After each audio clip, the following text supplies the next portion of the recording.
तो चलिए आज हम लोग बात करते हैं कि IAS 2027 की प्रिपरेशन कैसे होगी। यानी 2026 तो बीत गया है, 2026 आप कुछ नहीं कर सकते। तो जो एस्पिरेंट्स 2026 के थे उन्हें तो अब 24 मई को पता ही चलेगा उन्होंने क्या किया है। अब हम लोग आगे डिस्कस करने जा रहे हैं कि 2027 की तैयारी कैसे करें। यानी जो बच्चे अभी बिगनर्स हैं, जो अभी मुखर्जी नगर में आ रहे हैं, इलाहाबाद आ रहे हैं, या अपने अपने प्रिपरेशन डेस्टिनेशन की तरफ जा रहे हैं, या जो नहीं भी जा रहे हैं, क्योंकि अब तो ऑनलाइन का दौर है, बहुत सारे बच्चे ऑनलाइन एजुकेशन में भी इन्वॉल्व होंगे, बहुत सारे बच्चे ऑफलाइन जाके तैयारी करेंगे। तो अब हम लोग उनकी आज बात कर लेते हैं कि जो अब एक नए सिरे से तैयारी शुरू करने जा रहे हैं, it means they are going to start new journey for UPSC. तो उन्हें क्या करना चाहिए, ये सवाल आप लोगों का भी है और ये सवाल बहुत सारे बच्चे जो अभी ग्रेजुएशन में होंगे या फिर जो 12th पास आउट होंगे उनको IAS की तैयारी करनी होगी। तो दिमाग में उनके कई बार चलता रहता है कि क्या करें। अच्छा, यूपीएससी का जो फुल फॉर्म है ना, वो यूनियन पब्लिक सिविल सर्विसेज तो खैर है ही है, लेकिन वो अनप्रिडिक्टेबल सिविल सर्विसेज भी है, यानी जिसके बारे में हम कुछ पहले से बता नहीं सकते। तो प्रिपरेशन कैसे होनी चाहिए। बहुत सारे बच्चे ये कहते हैं कि सर हमने बहुत अच्छे सिलेबस को कवर कर लिया, जीएस के चारों पेपर को पढ़ लिया, एसए को पढ़ लिया, हमने बहुत अच्छे से अपने सारे ऑप्शनल पढ़ लिए, हमने बहुत अच्छे से सेट को पढ़ लिया, यानी जो सिलेबस दिया था उसके अकॉर्डिंग हमने खूब बढ़िया पढ़ लिया। और एक ही बार नहीं पढ़ा, 2 बार 4 बार 10 बार खूब पढ़ लिया। एंड डिस्पाइट दिस हमारा इस बार प्रीलिम्स फिर नहीं हुआ, या बच्चे कहते हैं हमारा मेंस में नहीं हुआ। तो आखिर रीजन क्या है, ऐसे क्या रीजंस होंगे कि नहीं हो रहा है। तो जैसा कि हमने बोला कि ये एग्जाम की तैयारी पूरी तरीके से थॉट प्रोसेस पर डिपेंड करती है। इसका मतलब ये हुआ कि आपने जिस तरीके से पढ़ा है उस तरीके से नहीं हुआ है, तो आपकी पढ़ाई करने में कमी नहीं है, शायद आपकी पढ़ाई करने के तरीके में कमी है। और जो अब तक कहा जाता है सिलेबस को अच्छे से रीड कर लीजिए, सिलेबस इंपॉर्टेंट है, अब सिलेबस अच्छे से पढ़ने के बावजूद आपका सिलेक्शन नहीं हो रहा है। इसका मतलब क्या हुआ कि कहीं ना कहीं यूपीएससी पेपर के पैटर्न को, पेपर के ट्रेंड को चेंज कर देती है, क्योंकि जानती है कि आप बहुत पढ़ाकू हैं, आप बहुत पढ़कर आ रहे हैं। और जाहिर सी बात है कि 10 लाख बच्चे फॉर्म फिलअप करते हैं और 700 से 1000 के बीच उसे सिलेक्ट करना है, तो अगर वो अपने ढर्रे पे चलेगी, है ना, सिलेबस अकॉर्डिंग ही सवाल पूछ लेगी या विदाउट एनी कॉन्सेप्चुअल एनरिचमेंट के सवाल पूछेगी, तो बहुत सारे बच्चे फिर उस भीड़ में आ जाएंगे।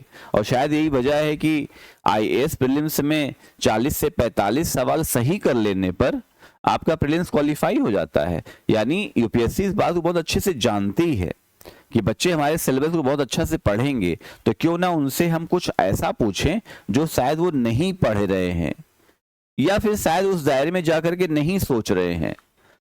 तो IAS की तैयारी सिर्फ पढ़ने पढ़ाने का काम नहीं है, काम यह है कि आप उस लेवल तक कैसे अपने आप को डिजाइन कर पाते हैं जहां यूपीएससी अपने स्टैंडर्ड को सेट कर रही है। यानी हम सिर्फ नॉलेज ले लें, हमारा ब्रेन सुबह से लेकर शाम तक जीएस को फीड कर ले, या आपने कहा हमने बहुत सारे क्वेश्चन राइट कर लिए हैं अब तो मेरा हो जाएगा, नहीं होगा, सॉरी टू से। तो फिर किसका होगा, तो उसी का होगा जो यूपीएससी के रिजेक्शन मेथड को समझ पाएगी, जो यूपीएससी के एलिमिनेशन मेथड को समझ पाएगी। अब जाहिर सी बात है अगर 10 लाख में से 1000 लोगों को लेना है तो यूपीएससी अपने एलिमिनेशन मेथड का यूज करेगी ना, कि ज्यादा से ज्यादा एस्पिरेंट्स छट जाएं और फिर हम उसमें से प्रीमियम एस्पिरेंट्स को लेकर के आए। तो गला काट कंपटीशन है, ठीक है। और आप जिसके बगल बैठे हैं उसी से आपका ज्यादा कंपटीशन है, ऐसा आपको लगता है।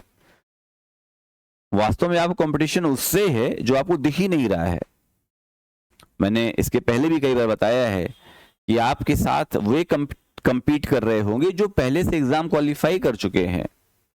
तो क्या करें, कैसे प्रीलिम्स क्वालिफाई करें, कैसे मेंस में होगा, कैसे कॉन्फिडेंस बढ़ेगा कि हम इंटरव्यू तक अच्छा परफॉर्म कर पाए, that is major question and big question in front of those aspirants who are beginners this year.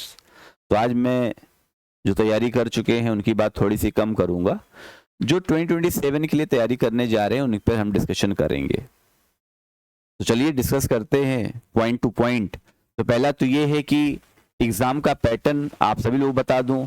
Exam का पैटर्न प्रीलिम्स है, ठीक है, पहला राउंड प्रीलिम्स होगा, दूसरा राउंड मेंस होगा, तीसरा राउंड आपका इंटरव्यू होगा। इंटरव्यू, बहुत सारे बच्चे सोच रहे होंगे कि क्या हम एक साल के भीतर भीतर आईएएस हो जाएंगे? हो सकते हैं, ऐसा कुछ नहीं है, यू कैन क्रैक। अगर बहुत अच्छी रणनीति और बहुत अच्छी प्लानिंग के साथ काम किया जाएगा तो आप एक साल के भीतर भीतर आईएएस हो सकते हैं। कोई महामानव या दानव तो आईएएस नहीं हो रहे हैं ना, हमारे और आप जैसे इंसान ही आईएएस हो रहे हैं। उनके पास भी एक सेंस है ना, दो कान हैं, दो हाथ हैं, एक ब्रेन है, तो ऐसे ही लोग आईएएस हो रहे हैं। तो सबसे पहले तो दिमाग से इस सब बातों को, बकवास बातों को निकालिए कि आईएएस बनने के लिए हमें 4 साल, 5 साल, 10 साल, 20 साल पढ़ना पड़ेगा। These are bogus. अगर आप अच्छी स्ट्रेटेजी के साथ आगे बढ़ना चाहते हैं और अच्छी स्ट्रेटेजी के साथ अपनी तैयारी करेंगे तो आई होप, और मैं भी कह रहा हूँ आई होप, फिर आप कहेंगे अरे खुद का तो हुआ नहीं, यहाँ लेक्चर दे रहे हैं। तो खुद का नहीं हुआ इसलिए तो लेक्चर दे पा रहे हैं, ये आपका कैसे हो पाएगा? कभी कभी हमें लगता है ना कि हमें उन्हीं से सीख लेनी चाहिए जिनका हुआ है। ये आपकी एक गलत अवधारणा है। आपके पापा आईएएस नहीं हुए तो क्या आप आईएएस नहीं बन सकते हैं? या डॉक्टर बनने के लिए आपके मम्मी पापा का डॉक्टर होना जरूरी है? या इंजीनियर बनने के लिए आपके पेरेंट्स का इंजीनियर होना जरूरी है? ऐसा तो है नहीं। तो फिर रिक्शे वाले का बेटा आईएएस बनेगा ही नहीं, है ना? कोई बर्तन धुलने वाली की लड़की कभी अधिकारी बन ही नहीं सकती। तो इस थॉट को पहले आप वाइप करिए, इसको हटाइए कि हम क्यों आपको सिखा रहे हैं, हम तो खुद नहीं बने हैं। इसलिए हम सिखा पा रहे हैं कि जो शायद मेरी असफलता में गलतियां मुझसे हुई हैं वो गलतियां आपसे ना होने पाए। और अगर आज के दौर में गलतियां हों तो फिर आपसे गलत इंसान कोई नहीं है दुनिया में। आप सोचिए आपके पास क्या नहीं है। आपके पास सोशल मीडिया है, आपके पास यूट्यूब है, आपके पास आर्टिफिशियल इंटेलिजेंस है कि नहीं? कंटेंट की कोई कमी नहीं है, तो फिर बहुत इजी हो जाता है। चैट जीपीटी है, जेमिनी है, और देखिए बहुत सारे इंटरव्यू फेस करके बच्चे आए, उनका सिलेक्शन, उन्होंने कहा कि अरे मैंने पूरे साल यूट्यूब से पढ़ाई करी, पूरे साल मैंने एआई और चैट जीपीटी का इस्तेमाल किया और मेरा हो गया। और फिर मैं कहूँगा आप किसी को कॉपी मत करिए, किसी को फॉलो करने की जरूरत भी नहीं है, क्योंकि हर बच्चे का ब्रेन अलग अलग है, हर बच्चे का स्किल अलग अलग है, हर बच्चे की कैपेसिटी अलग अलग है। हाँ, कुछ बेसिक बातें हैं जो आपको फॉलो करनी चाहिए। तो अब हमें क्या करना होगा? हमें सबसे पहले तो समझना पड़ेगा कि प्रीलिम्स, मेंस, इंटरव्यू, और क्या हम एक साल में तैयार कर सकते हैं? बिल्कुल, एक साल में आप तैयार कर सकते हैं। तो आईएएस का कोई भी राउंड हो, चाहे वो प्रीलिम्स हो या फिर मेंस हो, आपको कॉन्सेप्ट अच्छा करना ही पड़ेगा। आपको अपने थॉट प्रोसेस को इतना अच्छा करना पड़ेगा कि आप उस वे में सोचना शुरू कर दें जिस वे में यूपीएससी सोचती है। अगर आप उस वे में नहीं सोच पा रहे हैं तो फिर मुश्किल है आपके लिए। तो आप अपने आप को उन सिचुएशंस में डालिए, आप अपने आप को ऐसे क्वेश्चन से रूबरू करिए। तो कहने का जो सेंस है मेरा वो ये है कि आप सिर्फ सिलेबस का पठन मत करिए। हाँ, सिलेबस नो डाउट एक अच्छी बात है कि आप सिलेबस कवर करिए, लेकिन सिलेबस के साथ साथ उसके अराउंड जितने भी आपके अवेयरनेस वाले पॉइंट्स हैं, है ना, उसको उस पर ज्यादा फोकस करना है। अब चाहे हम प्रीलिम्स की बात कर लें, चाहे मेंस की बात कर लें। अगर आप स्टेट पीसेस दे रहे हो तो मैं कहता कि देखो भाई, प्रीलिम्स के लिए आपको फैक्चुअल चाहिए, मेंस के लिए आपको थोड़ी सी नॉलेज चाहिए। लेकिन आप स्टेट नहीं दे रहे हैं, मैं स्टेट की बात भी नहीं कर रहा हूं, आप आईएएस देंगे जिसका नाम ही है I'm supreme, Indian Administrative Services. तो उसके लिए आपको कॉन्सेप्ट चाहिए, चाहे जिस भी राउंड में आप जाएं। उसके लिए आपको लॉजिक सेंस चाहिए, चाहे आप किस भी राउंड में जा करके फेस कर रहे हो कंपटीशन को।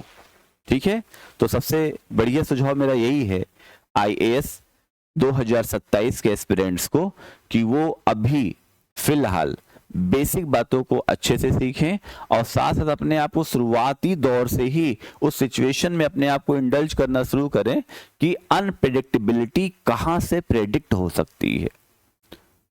आप यूपीएससी के उस पैटर्न को जानने की कोशिश करिए, उस ट्रेंड को समझने की कोशिश करिए। तो क्या अच्छा तरीका है, आप आईएएस 2026 के प्रीलिम्स के पेपर को लेकर के बिना कुछ तैयारी के बैठ करके देखिएगा कि आप क्या समझ पा रहे हैं पेपर से। अब मुझे उम्मीद है कि आप बगैर तैयारी के शायद बहुत अच्छा समझ जाएंगे पेपर, लेकिन अगर बहुत तैयारी कर लेंगे तो शायद आप नहीं समझ पाएंगे। ठीक है, बहुत तैयारी मतलब ये है कि बहुत किताबों को पढ़ने से है, तो बहुत किताबें नहीं पढ़नी है, आपको स्मार्ट, इंटेलिजेंस और अवेयर होकर की प्रिपरेशन करनी है। ठीक है, बात समझ गए ना। तो आईएएस 2027 के प्रिपरेशन के लिए आपको मेरे बताए हुए इन्हीं स्टेप्स को फॉलो करना पड़ेगा और अपने आप को अवेयर करना पड़ेगा।